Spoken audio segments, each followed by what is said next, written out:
So Maxime Bernier, leader of the PPC, has been arrested on the heinous crime of trying to travel in between Ontario and Manitoba to advocate for gasp freedom.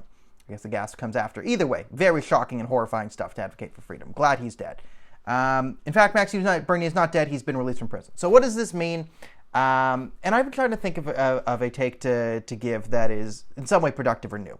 Because most people know, okay, the health measures are silly and arbitrary, and, you know, they're counter to our rights and freedoms. We need to protest them, and the government's arresting people they deem are standing up to their government, and the media is silent on this, and other people say, well, he broke the law, public health measures. If we don't all wear a mask in the shower, you know, my grandmother's dead.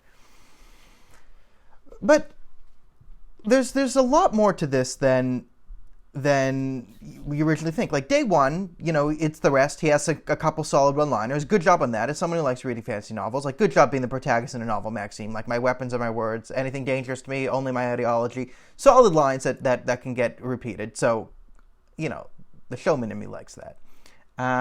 You know, good spectacle. Then we get to day two. Okay, so he's in and out. And what's going on here? Because we really need to talk about the fact that these public health measures are so, you know, philosophically problematic and draconian. Saying that Canadians don't have the ability to freely travel in between provinces, like, yes, we can understand that that might be a problem in a pandemic, but we're not shutting down international travel. So foreigners can still come willy-nilly into Canada, coughing and sneezing as they may, but we're putting the restrictions on Canadians. Like, this is completely reversed from what the government actually has the power to do, right? Because non-citizens of Canada have less rights in Canada than Canadian citizens. That's just the way of the world. That's a horrifying thing to say to someone who has, you know, too much time in an education system, but that is the truth. We can put restrictions on non-Canadians in Canada that we can't put on Canadians.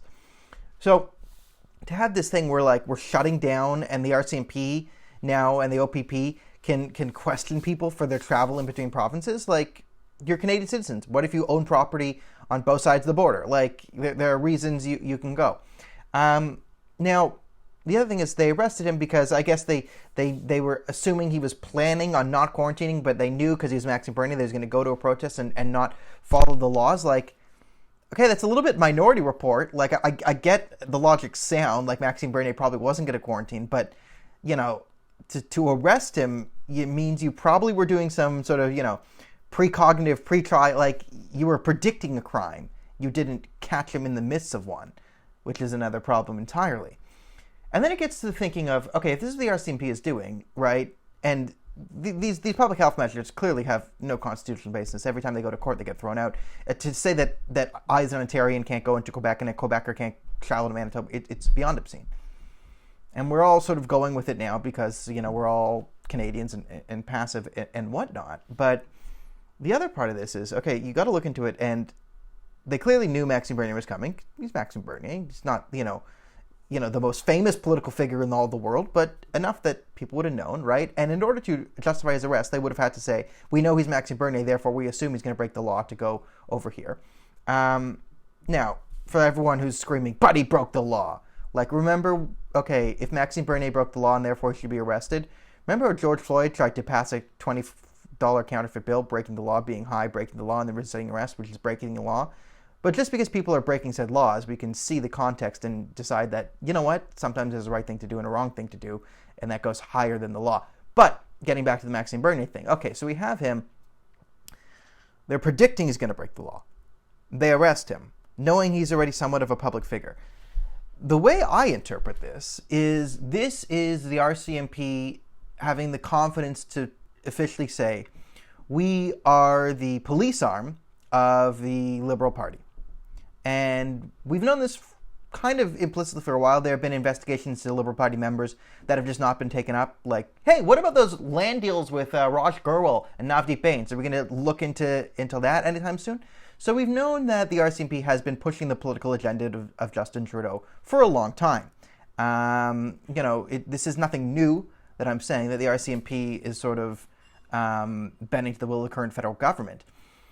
But this is sort of a very, very public display when you think of all the implications, right? Because Maxime Bernier was breaking the law, which is not based in law. It's just not so much the law. They're breaking the decrees of the federal government. This isn't so much laws as just the decrees of the great leader Trudeau. So Maxime Bernier was going to violate them. And he wasn't actually in violation yet because he was arrested in the car coming over. So they must have predicted, and I think correctly, right? I'm not in that he was going to break the law. But just because you can predict someone's going to break the law, this is still a free country. You can't actually arrest them. So it's very fascinating that they would have done this to start. So, like, what is the messaging here? I'm trying to understand. Like, is it just they're so deluded in their own world that we stopped another gathering and, like, COVID's going to spread any second, and by, taking Maxime Bernier away from here, one less person, like, pretty sure Maxime Bernier is, like, fully vaccinated as well. Like, so what's the point here? So clearly their point wasn't we're saving lives. So the point must have been to send some sort of message. Now, I'm going to break it down. It's like, because I'm not like inside the RCMP, I'm not inside the federal government, Justin Trudeau, I don't know the message they were trying to convey. Maybe it's just obey the law no matter what the law is, like sending a message. But I'm trying to make the point that the fact that they were sending a message with an arrest is the message being sent itself. That's what I interpret into this. The fact that the RCMP would send some sort of message with a frivolous arrest of a political leader is this message to say, health that must be followed, whatever, is the political message that certain campaigning allowed. Justin Trudeau's allowed to go off to the G7 and like prance around the world doing his Justin Trudeau things like he used to do, but Maxime Bernier can't go and advocate for domestic issues in Canada. Is that it?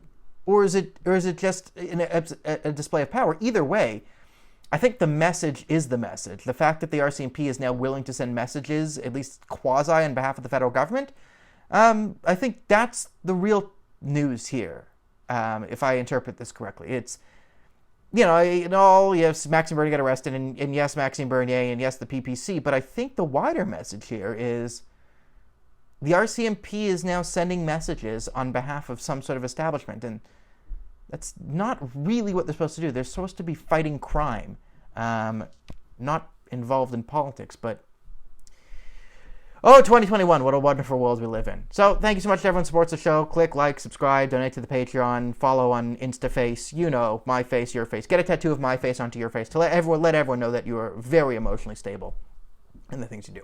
Bye-bye.